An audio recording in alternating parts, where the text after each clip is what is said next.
Congress party తెలంగాణలో అధికారంలోకి వచ్చి ఏడాది దాటిపోయింది.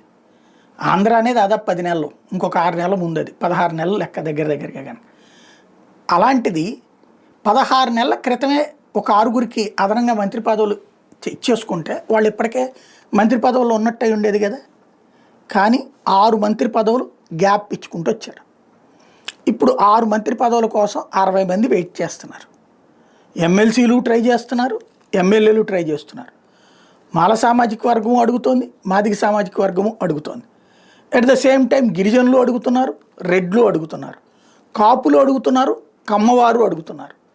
ఏం తేల్చుకోలేని పరిస్థితుల్లో రేవంత్కి చెప్పి చేయించలేని పరిస్థితుల్లో రాహుల్ గాంధీ, రాహుల్ని కన్విన్స్ చేయలేని పరిస్థితుల్లో రేవంత్ని మీద పెత్తనం చేసి చేయించలేని పరిస్థితుల్లో రాహుల్ గాంధీ. ఓవరాల్గా నష్టపోతోంది, అవకాశం కోల్పోతోంది.